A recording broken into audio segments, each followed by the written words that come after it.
On October 28, 2015, at exactly 6:30 p.m., Sophia Koetsier walked toward a simple latrine hut in Uganda's Murchison Falls National Park, carrying nothing but a small water bottle she'd been using to collect trash. The 21-year-old Dutch medical student was looking thoughtfully toward the Victoria Nile River, just 2,000 feet away.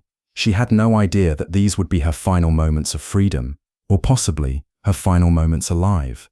Before we continue with the rest of this story, can I ask you for a quick favor? Please hit that like button, share this video, and subscribe if you haven't already. And don't forget to turn on the notification bell. It's the best way to make sure you never miss our next gripping true crime release. Your support means the world and helps us keep uncovering stories just like this one. This is the story of Sophia Isabella Frederica Koetsier, a brilliant young woman who seemed to have everything going for her. Born in Amsterdam on April 2, 1994, Sophia was the eldest child and only daughter in her family, with two younger brothers who adored her. Those who knew her described her as smart, outgoing, and deeply empathetic, someone who could light up any room she entered. Sophia wasn't just academically gifted, she was bursting with life. She'd spent years at the Amsterdam Youth Theatre School, showcasing her passion for performing arts. She was athletic too, playing basketball and hockey, running through Amsterdam's famous Vondelpark, and rowing with the prestigious Dutch student club Nereus. But perhaps most telling was how she balanced her demanding studies with part-time jobs, from handing out flyers to babysitting, always finding time to help others. At 21, Sophia had just earned her Bachelor of Medicine and was planning to specialize in tropical medicine, a career choice that perfectly reflected her desire to help people while exploring the world. She was an adventurer at heart, someone who collected experiences like others collect souvenirs. In August 2015, through the international organization AISEC, Sophia secured an 8-week internship at Lubaga Hospital in Kampala, Uganda. It was the perfect fit for someone planning to work in tropical medicine. Her colleagues would later say she was extraordinary, hard-working, dedicated, going the extra mile, whether assisting in surgeries, helping with deliveries, or even mopping floors when needed. Christine Maru, one of the midwives at Lubaga Hospital, would later say, "She seemed a born doctor to me, always eager to help, wherever and however she could. I have never seen a Mzungu do that." The local children adored her, following her around just to be near her.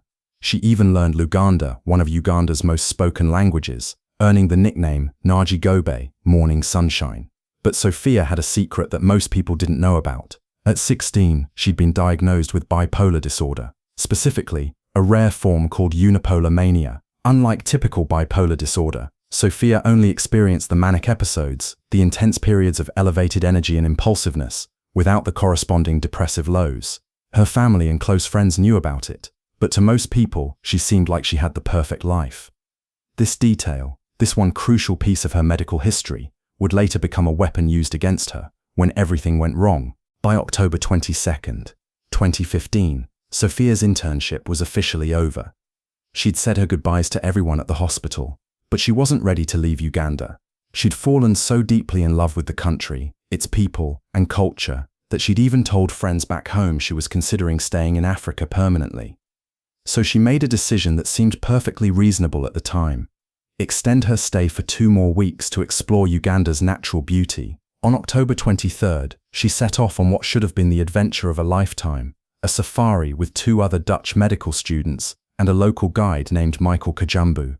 The group's itinerary was ambitious: Fort Portal, Kadepo Valley National Park, Dulu, and finally Murchison Falls National Park, Uganda's largest park, famous for its stunning waterfalls and abundant wildlife including lions, elephants, crocodiles, and hippos. But from the very beginning, this trip was different. This wasn't the composed, professional Sophia her hospital colleagues knew.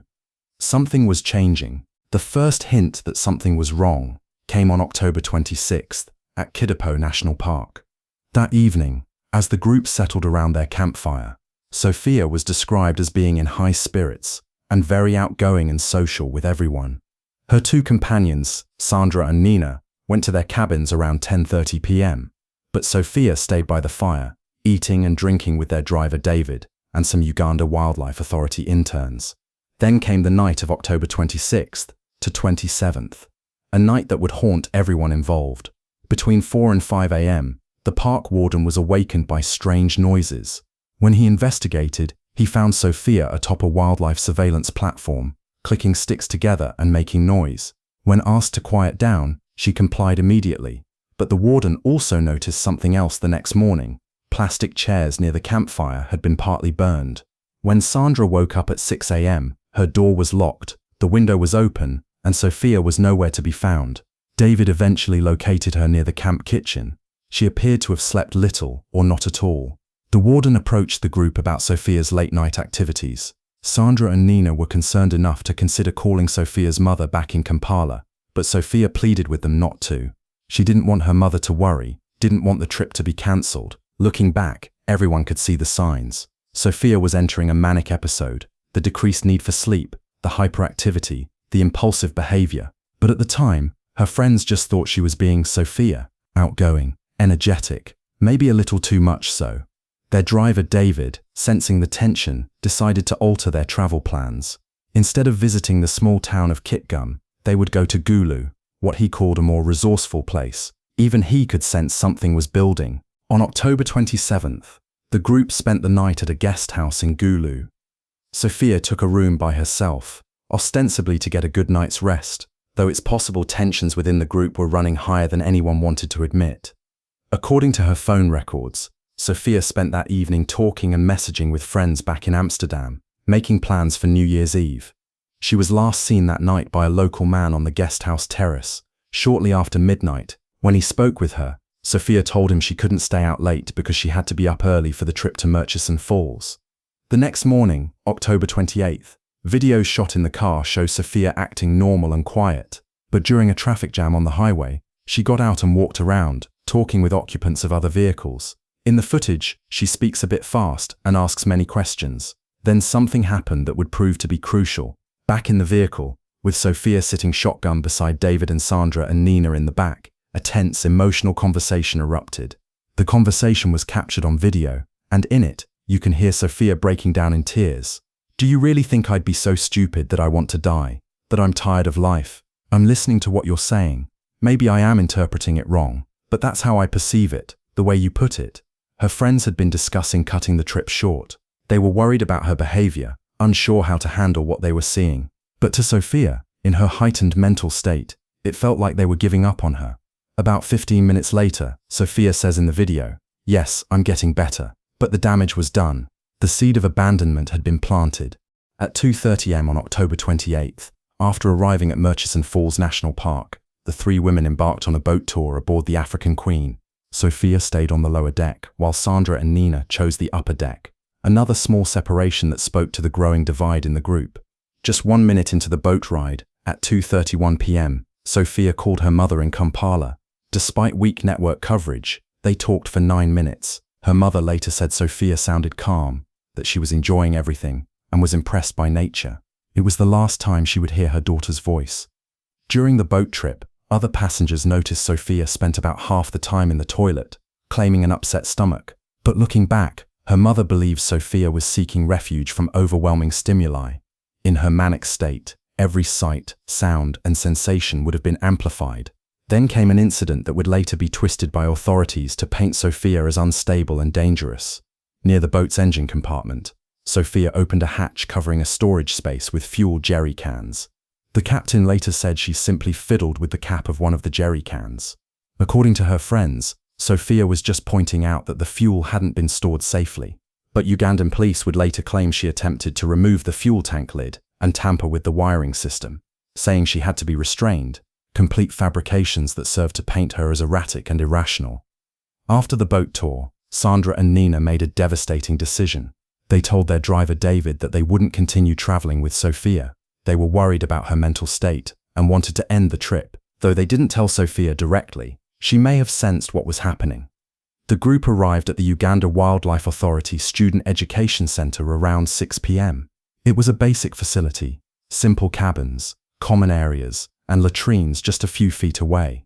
As they began unpacking, Nina used her cell phone to call Sophia's mother, informing her of their decision to end the trip and return to Kampala. The call lasted 18 minutes, and it was during this call that Sophia Koetsier vanished. At around 6:30 am, As dusk was setting in, Sophia announced she was going to the toilet. She walked toward the latrine hut, carrying that small Renzori mineral water bottle she'd been using to collect trash. A Uganda Wildlife Authority staff member saw her near the latrines, looking thoughtful and gazing toward the Nile River. That was the last time anyone would see Sophia Koetsier. When her companions realized she hadn't returned, they checked the latrines. She wasn't there. They searched the camp, calling her name. Nothing. The group acted fast. Just 15 minutes after noticing Sophia was missing, they alerted local rangers. A search began immediately, though the growing darkness made it increasingly difficult. In desperation, Sandra and Nina tried playing Sophia's favorite song, Isabella, by Sauti Sol, on repeat from their vehicle, hoping she would hear it and come back. No response. By 9 p.m., with no sign of Sophia, Nina called her mother, Sophia Koetsier, who had actually visited Sophia in Kampala during her internship, received the call that every parent dreads: your child is missing. Maria immediately began planning her trip to Uganda, not knowing she was about to enter a nightmare that would consume the next 8 years of her life. The next morning, October 29th, the search intensified. Rangers, local police, and military personnel scoured the area, and at around 9 a.m., they found their first clue: Sophia's water bottle, about 16 feet from the northern bank of the Nile. Just one bottle, nothing else. But then, on October 30th, about 40 hours after Sophia disappeared, searchers made more discoveries, and these discoveries would raise more questions than they answered. Scattered roughly 164 feet from the water bottle, near the riverbank, they found more of Sophia's belongings: hiking pants torn into strips, one boot, sunglasses, a torn 1,000 shilling banknote, and an empty souvenir bag she'd bought in Kampala. Most disturbing of all, pieces of fabric from her pants were found tangled on a tree branch about 16 feet off the ground. Her panties were draped over a high branch in a riverside tree. Here's what made this discovery so strange. Local rangers said they hadn't seen these belongings during their initial search on October 29th. These items only appeared 40 hours after Sophia vanished, just yards from where the water bottle was found. How had trained rescue workers missed them the first time? Thomas Coyne, a survival expert and investigator who later examined the evidence, concluded the pants seemed deliberately cut with a knife and torn into pieces, not damaged by an animal. The lack of blood or human tissue supported his assessment. As he pointed out, no animal would leave clothes in a tree or spread items so methodically. The scene looked staged. Ugandan authorities quickly embraced a convenient explanation. Sophia had been attacked by a wild animal. The Nile area was dangerous, full of crocodiles, hippos, and other predators. Case closed. But the evidence didn't support this theory. Ranger Henry Buzu, who helped search for Sophia, was asked directly if there was any evidence of an animal attack. His response was unequivocal: "There's none." "No," he continued. "If she had been eaten up by the animals eat on the land, we would have been able to see the activity. Some parts would have remained. There were no screams heard that night, no animal tracks found, and the terrain between the camp and the river was treacherous, especially in darkness. For Sophia, an inexperienced foreigner, crossing it alone in the dark would have been nearly impossible." Then authorities shifted to another convenient explanation: Sophia's mental health. Her bipolar diagnosis became a weapon they used to blame the victim.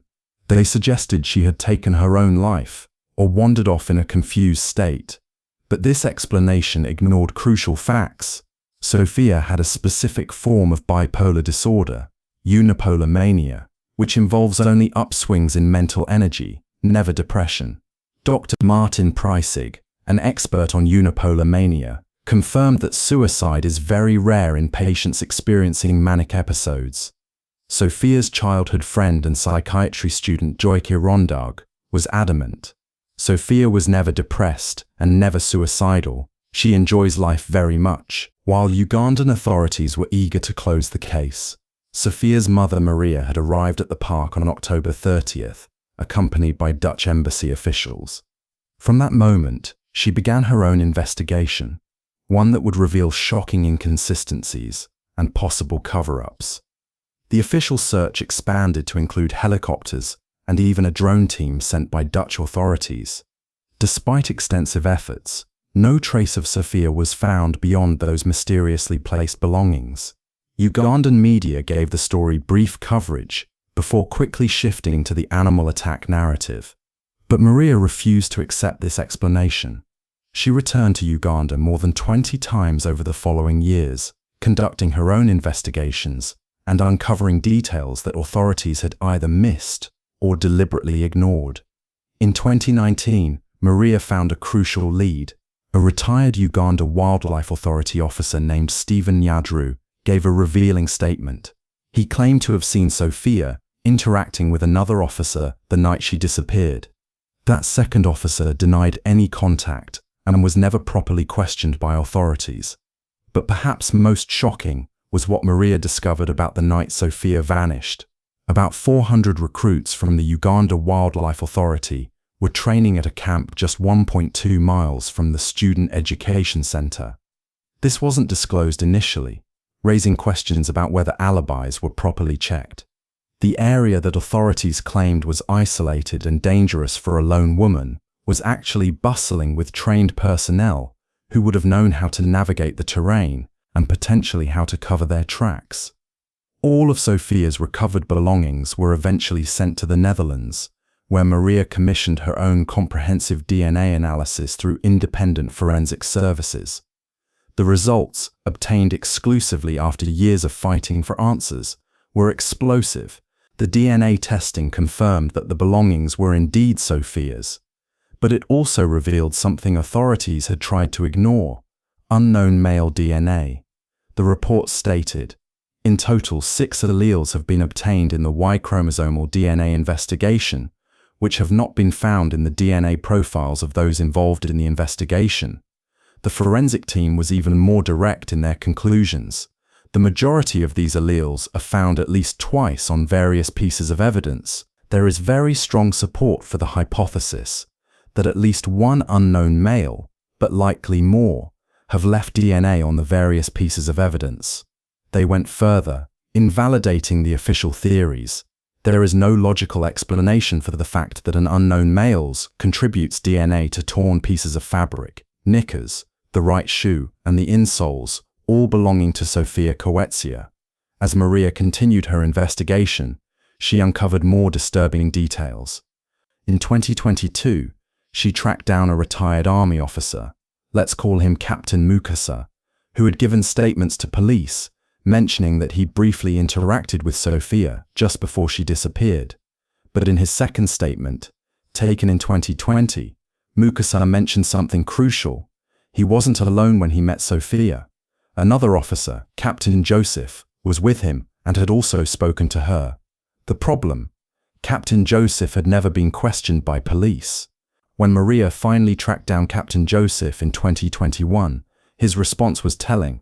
He was very evasive, completely denying Murchison's account.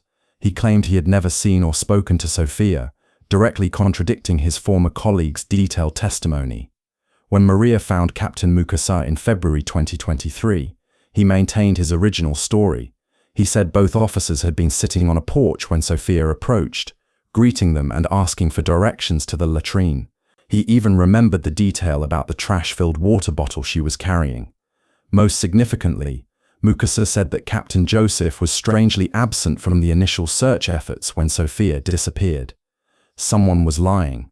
The question was, why? To understand what really happened to Sophia, investigators consulted multiple experts across different fields.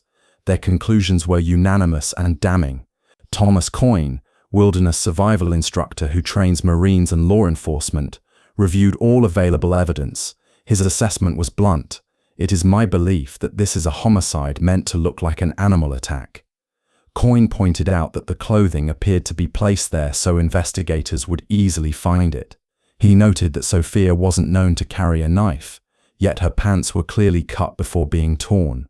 A human can't easily just tear a pair of pants to shreds, he explained. Dr. Claire Ferguson, one of the world's foremost experts on staged homicide, agreed. She explained that it's not uncommon for perpetrators to return to crime scenes and manipulate evidence to create a false scenario and mislead authorities. Ferguson constructed a profile of the likely perpetrator, someone familiar with the student center and its surroundings, comfortable enough to plant evidence while the area was under investigation. This would require some knowledge of the area and investigation, she concluded. The independent forensic services team was equally direct, stating there was evidence to support the hypothesis that Sophia Koetsier has been the victim of a crime involving at least one unknown man, probably more. Nearly 9 years later, the case remains officially unsolved, though Uganda's Criminal Investigations Directorate reopened the investigation in 2022.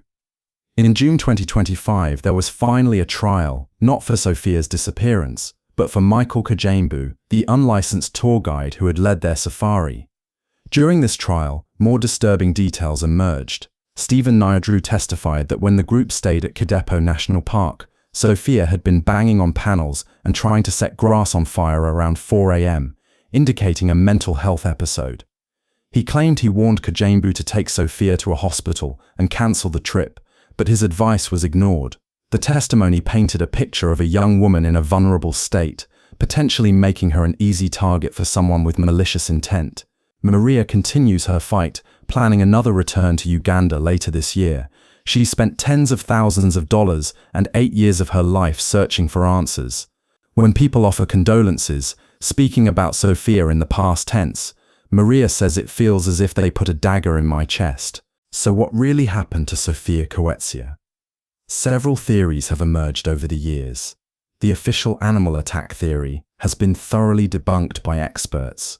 No blood, no animal tracks, no body parts, and evidence that appears staged all contradict this explanation. Accidental drowning seems unlikely, given that Sophia would have heard her friends playing her favorite song on repeat and could have found her way back to camp. Suicide is contradicted by her medical condition, her personality, and expert testimony about unipolar mania patients. Human trafficking or kidnapping remains the most plausible explanation. It's supported by the unknown male DNA, the staged evidence, the presence of 400 trained personnel in the area, and the lack of transparency from authorities. The evidence points to Sophia encountering someone she trusted, possibly due to her manic state, making her more outgoing and less cautious. Her vulnerable mental condition may have made her an easy target for someone who knew the area well enough to cover their tracks. The case has had a profound impact on everyone involved. Maria has become a relentless advocate, traveling to Uganda more than 20 times, spending her life savings, and fighting both Ugandan and Dutch authorities who seemed more interested in closing the case than finding the truth. She's discovered that when you're a citizen of one of the world's richest countries, you expect help when tragedy strikes abroad. We have discovered you can only believe this as long as nothing terrible does happen to you, she said. This was a huge deception to us. The Dutch police preferred to let local authorities handle the case, forcing Maria to pay for her own DNA testing and investigations. Meanwhile, Ugandan authorities seemed determined to blame the victim rather than investigate a potential crime. 8 years later, crucial questions remain unanswered. Why were Sophia's belongings found in a second search when trained rangers missed them the first time, despite being just yards from the water bottle? Whose DNA was found on multiple pieces of evidence? Why did Captain Joseph deny meeting Sophia when his colleague maintains they spoke with her together? Why wasn't the presence of 400 military personnel disclosed initially? How did fabric from Sophia's pants end up 16 feet high in a tree? The pattern suggests a cover-up, possibly to protect someone in authority or to avoid criticism of security failures at the park. What makes this case particularly chilling is the systematic nature of what appears to be a cover-up. Evidence seems to have been planted to support the animal attack theory. Witnesses weren't properly interviewed. DNA evidence was ignored. Officials blamed the victim rather than investigating the crime. The presence of 400 trained Uganda Wildlife Authority personnel, people with jungle survival skills who would know how to navigate the terrain and potentially eliminate evidence, was deliberately concealed. These weren't untrained civilians. These were people who could have easily staged a scene and covered their tracks. The fact that Captain Joseph refuses to admit he spoke with Sophia despite his colleague's detailed testimony, suggests someone has something to hide. His absence from the initial search efforts is particularly suspicious. Through it all, Sophia Koetsier remains determined. "I will continue fighting, no matter how hard and difficult it is," she has said. "I will keep doing whatever I can to find out where she is and what happened to her." She refuses to accept condolences or speak about Sophia in the past tense. "As long as we receive no evidence to the contrary, we maintain our belief she is alive," she says. "The insecurity we live with, day in day out, is devastating. Doing nothing is not an option." Sophia describes her trauma as ongoing. "There is nothing to process. Our trauma continues, every day, and maybe for the rest of our lives." It highlights systemic issues with how missing persons cases are handled in developing countries, the challenges faced by families seeking justice across international borders, and the way mental health conditions can be weaponized to blame victims. It also shines a light on Uganda's growing problems with violence against women and human trafficking. Cases of human trafficking nearly doubled between 2020 and 2021, according to the US State Department. The fact that a young, educated European woman could disappear without a trace, with evidence apparently staged and authorities seemingly complicit in a cover-up, raises troubling questions about justice and accountability. Today, residents of the areas around Murchison Falls National Park still lock their doors a little tighter when they think about what happened to Sophia Koetsier. The case has become a cautionary tale about the dangers that can lurk behind seemingly idyllic tourist destinations. But perhaps the most haunting question of all is this: if this is how authorities handled the disappearance of a privileged European medical student with a determined mother who has resources and international attention, what happens to local women who disappear without anyone to fight for them? Sophia Koetsier went to Uganda to help people, to learn about tropical medicine, so she could make a difference in the world. She was a young woman full of life, love, and ambition. She deserved better than to become a victim of what appears to be a crime, and then a victim again of a system that failed her completely. As this case shows, sometimes the most dangerous predators aren't the ones with claws and teeth. Sometimes they're the ones who know how to manipulate evidence, who have the authority to close cases prematurely, and who count on the world eventually forgetting and moving on. But Sophia Koetsier isn't moving on, and until she gets answers about what really happened to her daughter on that October evening in 2015, Sophia's case will remain a stark reminder that justice delayed is justice denied. The truth is still out there, somewhere in the wilderness of Murchison Falls National Park, and a mother's love refuses to let it stay buried forever. What do you think happened to Sophia Koetsier? Was she really attacked by a wild animal as authorities claimed? Or was she the victim of a crime that was carefully covered up? The evidence seems to point in one direction, but after 8 years, the mystery remains unsolved. One thing is certain, this case is far from over. If you found this story insightful, don't forget to like the video, share it with friends, and subscribe to the channel for more gripping true crime stories. And most importantly, turn on the notification bell. That way, you'll be the first to know whenever we release a new case. Your support helps us keep bringing you these powerful stories, and turning on notifications ensures you never miss a single update.